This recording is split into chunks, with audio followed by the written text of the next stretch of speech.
আমের আচার স্বাদ হয়েছে। আমার নাতিনে বানাইছে আচারটা, খুব স্বাদ হয়েছে। নিরামিষ দিনে ডাল ভাত আর নিরামিষ ঘন্টর সাথে অল্প একটু আচার হলে কিন্তু দারুণ লাগে। আর এখন তো আমের সিজন, আমের আচার আমার কাছে সব থেকে বেশি টেস্ট হয়। আমার মনে হয় শুধু আমার কাছে না, সবার কাছেই আমের আচারটাই বেশি টেস্ট হয়। চালতার আচারও খেতে ভালো, তবে চালতা কিন্তু প্রত্যেকের ঘরে ঘরে পাওয়া যায় না। আমটা তো প্রত্যেক বাড়িতেই পাওয়া যায়। এই আমের সিজনে বেশি করে আমের আচার করে বছর ভরে সংরক্ষণ করে কিভাবে খেতে পারেন তার একটা সহজ রেসিপি শেয়ার করব। আমের সিজনে বেশি করে আমের আচার তৈরি করে সারা বছর কিভাবে সংরক্ষণ করে খেতে পারো তার একটা সহজ রেসিপি শেয়ার করব। সেই জন্য আমি কিছু আম নিয়ে নিয়েছি আর কিছু মশলা। দেখো কি কি মশলা নিয়েছি। 1.5 টেবিল চামচ পরিমাণ জিরা, 1 টেবিল চামচ পরিমাণ ধনে, 1 টেবিল চামচ পরিমাণ মৌরি, 1 চা চামচ নিয়েছি রাঁধুনি মশলা, আর 1 চা চামচ নিয়েছি জোয়ান, 3টে শুকনো লঙ্কা। জোয়ানটা আচারে ব্যবহার করলে কিন্তু আচারের টেস্ট যেমন ভালো আসে আর হজমও ভালো হয়। আমগুলো জলে ধুয়ে ভালো করে মুছে নেব। যেই প্লেটে আমগুলো রাখবো সেই প্লেটটাও কিন্তু ভালো করে মুছে নিয়েছি। এগুলো গোড়ার দিক ফেলে ছুলে পছন্দ মতো টুকরো করে কেটে নেব। ছুলে নিয়েছি। ভিতরের বীজটা ফেলে এরকম চৌকো চৌকো করে কেটে নেব। এরকম চৌকো চৌকো করে সবগুলো আম কেটে নেব। আমি এখানে 1 কিলো আম নিয়েছিলাম। সম্পূর্ণ আম ছুলে বীজ ফেলে এরকম 4 টুকরো করে কেটে নিয়েছি। এবার উনুনটা জ্বালিয়ে একটা কড়াই বসিয়ে কড়াইটা ভালো করে গরম করে নিয়েছি। মশলার পরিমাণটা তো আগেই বলে দিয়েছি। এবার কিন্তু সবার প্রথমে দেব এই লাল লঙ্কা 3টে। লাল লঙ্কাটা 2 মিনিটের মতো আগে নেড়ে চেড়ে ভেজে নেব। লাল লঙ্কা 3টে 2 মিনিটের মতো ভেজে দিয়ে দিচ্ছি ধনে, গোটা ধনেটা 1 মিনিটের মতো নেড়ে চেড়ে সব মশলা একসাথে দিয়ে দিচ্ছি। উনান বা ওভেনের আঁচ মিডিয়াম রেখে নেড়ে চেড়ে 1 থেকে 1.5 মিনিট সময় নিয়ে ভেজে নেব। মশলাগুলো চিরবিরিয়ে ফুটে উঠেছে, ভাজা হয়ে গেছে। এখন নামিয়ে নিচ্ছি। মশলাগুলোকে গরম অবস্থায় কিন্তু আমি শিলপাটায় গুঁড়ো করে নেব। তাতে 1 টুকরো দারচিনি দিয়ে দিচ্ছি। এই দারচিনিটা সহ কিন্তু সব মশলা গরম অবস্থায় শিলপাটায় বেটে গুঁড়ো করে নেব। তোমরা চাইলে মিক্সচারেও বেটে গুঁড়ো করতে পারো। 1 কিলো আমের জন্য 20 গ্রাম পরিমাণ তেল দিয়ে দিচ্ছি। গরম তেলে 1 টেবিল চামচ পরিমাণ 5 ফোড়ন দিয়েই সঙ্গে সঙ্গে কিন্তু কেটে ধুয়ে নেওয়া আমগুলো দিয়ে দেবো। আমগুলো দিয়ে সঙ্গে সঙ্গে কিন্তু নেড়ে চেড়ে নেব। আর এই সময় উনান বা ওভেনের আঁচটা মিডিয়াম থেকে একটু কম লাগবে। নেড়ে চেড়ে 3 থেকে 4 মিনিট সময় নিয়ে এইভাবেই ভেজে নেব।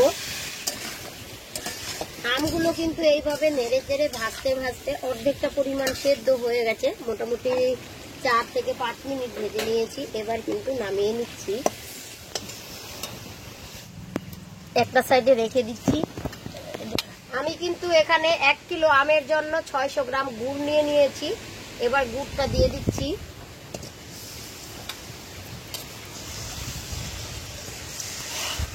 গুড়টাকে উনুনের আঁচ লোতে রেখে গলিয়ে নেব। 1 ফোঁটাও জল দেব না।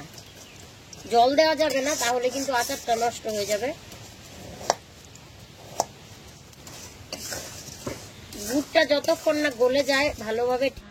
আমি এখানে ঝোলা গুড়টা ব্যবহার করেছি। আর তোমরা যদি চাকা গুড়টা ব্যবহার করো তাহলে সেই ক্ষেত্রে গুড়টাকে অল্প পরিমাণ জল দিয়ে খুব ভালো করে কিন্তু গুড়টাকে ফুটিয়ে নিয়ে একদম চিটচিটে মনে হলে তারপরে আমগুলো দিতে হবে।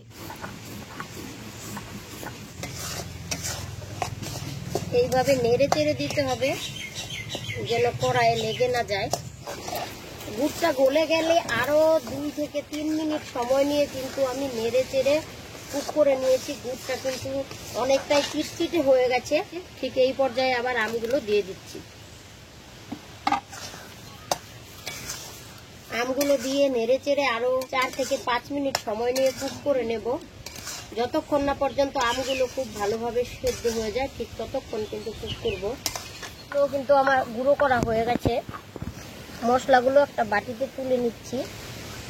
একদম টকবক করে ফুটছে, আর এই সময় কিন্তু অবশ্যই মাঝে মাঝে আমগুলোকে নেড়ে চেড়ে দিতে হবে যেন কড়াইয়ের তলায় লেগে না যায়। ততক্ষণ না পর্যন্ত গুড়টা একদম চিটচিটে আঠালো মনে হয় আর আমগুলো একদম সেদ্ধ হয়ে যায়, ততক্ষণ কিন্তু নেড়ে চেড়ে কুক করবে। গুঁড়ো মশলার সাথে আমি আন্দাজ মতো হলুদ গুঁড়ো, 1.5 টেবিল চামচ পরিমাণ লাল লঙ্কার গুঁড়ো মিশিয়ে নিচ্ছি। তোমরা যতটা ঝাল পছন্দ করো সেই আন্দাজে লাল লঙ্কার গুঁড়োটা মেশাবে। 1 টেবিল চামচ পরিমাণ লবণও দিয়ে দিচ্ছি। এবার সবকিছু ভালোভাবে মিশিয়ে নেব। আর এখন দেখো একদম টকবকে ফুটছে, আর আমগুলো কিন্তু অনেকটাই সেদ্ধ হয়ে গেছে। আমগুলো যখনই সেদ্ধ হয়ে যাবে তখন কিন্তু আমি যে মশলাটা করে রেখেছিলাম সেই মশলাটা সম্পূর্ণটা দিয়ে দেব। মশলাটা দিয়ে নেড়ে চেড়ে মিশিয়ে নেব। ধীরে ধীরে দেখো কত সুন্দর কালার হচ্ছে মশলাটা দেওয়ার কারণে। আমি এখানে বাড়িতে থাকা নর্মাল যে লঙ্কার গুঁড়ো সেগুলোই দিয়েছি। তোমরা চাইলে কাশ্মীরি লঙ্কার গুঁড়ো দিতে পারো, এতে কালারটা আরো বেশি সুন্দর হবে। যেই উনুনটাতে রান্না করছি এই উনুনটাতে কিন্তু অল্প খড়িতে খুব সুন্দর আগুন জ্বলে, আর রান্না করা খাবারের টেস্টও ভালো আসে। এটা মাটির হাঁড়ি দিয়ে তৈরি করা উনানটা কিভাবে তৈরি করেছি তার পদ্ধতিও কিন্তু দিদির রান্নাঘর চ্যানেলে দেওয়া আছে, তোমরা চাইলে সেটাও দেখে নিতে পারো। আমি কিন্তু 1 টেবিল চামচ পরিমাণ খাওয়ার যে নর্মাল লবণ সেটা দিয়েছি। এখন আচারের টেস্ট বাড়াতে আবারও সামান্য একটু বিট নুন দিয়ে দিচ্ছি। নেড়ে চেড়ে আরো 2 থেকে 3 মিনিট সময় নিয়ে কুক করে নেব, যতক্ষণ না পর্যন্ত গুড়টা চিটচিটে মনে হয় ঠিক ততক্ষণ পর্যন্ত। তবে একটু কিন্তু ঝোলঝোলি নামাবো, একদম গুড়টা শুকনো করা যাবে না, চিটচিটে মনে হলেই কিন্তু নামিয়ে নিতে হবে। গুড়টা চিটচিটে মনে 3 টেবিল চামচ পরিমাণ ভিনিগার দিয়ে মিশিয়ে নেব, নেড়ে চেড়ে মিশিয়ে নেব। এতে আচারটা 1 বছর পর্যন্ত সংরক্ষণ করে খাওয়া যাবে। দেখো কতটা সুন্দর লাগছে। তো মশলাটা দিয়ে কিন্তু আমি আরো 3 মিনিটের মতন নেড়ে চেড়ে মিশিয়ে নিয়েছি।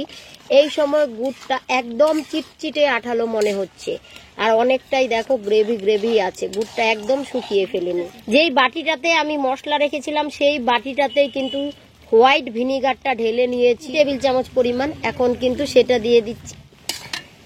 নেড়ে চেড়ে জাস্ট 1 মিনিটের মতন কুক করে নামিয়ে নিলেই কিন্তু আমের আচার আমার একদম রেডি। এই যে ভিনিগারটা মিশিয়েছি না, এতে আচারের টেস্টটাও যেমন ভালো আসবে, সংরক্ষণ করেও রাখা যাবে অনেক দিন পর্যন্ত। এখন মনে হচ্ছে যে আচারটা একটু গ্রেভি বা ঝোল ঝোল আছে, নামিয়ে রাখলে কিন্তু অনেকটাই ঘন হয়ে যাবে, আর একটু গ্রেভিতেই কিন্তু খেতে বেশি ভালো লাগে। আচারটা কিন্তু একদম রেডি, এখন নামিয়ে নেব। এখন আচারটা নামিয়ে নিচ্ছি, আর যেই থালায় নামাবো সেই থালাটা ভালো করে ধুয়ে মুছে নিতে হবে। আচারটা ভালো করে ঠান্ডা হয়ে গেলে ভালো করে ধুয়ে রোদ্রে শুকিয়ে নেওয়া একটা কাচের বয়মে রেখে দিচ্ছি। আর অল্প একটু আচার আমার ঠাম্মাকে টেস্ট করতে দিচ্ছি যে আচারটা কিরকম হয়েছে। আমের আচার স্বাদ হয়েছে। বাকি সম্পূর্ণ আচারটা বয়মে ভরে ঢাকনা লাগিয়ে ভালোভাবে রেখে দেব। আর আচারটা বের করার সময় অবশ্যই ধুয়ে মুছে নেওয়া চামচের সাহায্যে বের করব। হাত দিয়ে আচার বের করলে আচার খুব তাড়াতাড়ি নষ্ট হয়ে যায়, তাই চামচ দিয়ে বের করলে বেশি দিন সংরক্ষণ করে রাখা যায়। তো এই ছিল আজকের রেসিপিটি ফলো করে বাড়িতে ট্রাই করো, খেতে কেমন হয় কমেন্ট করতে ভুলো না। আজ তাহলে এখানেই থাক, দেখা হচ্ছে পরের রেসিপিতে। ততক্ষণ সকলেই ভালো থেকো, সুস্থ থেকো।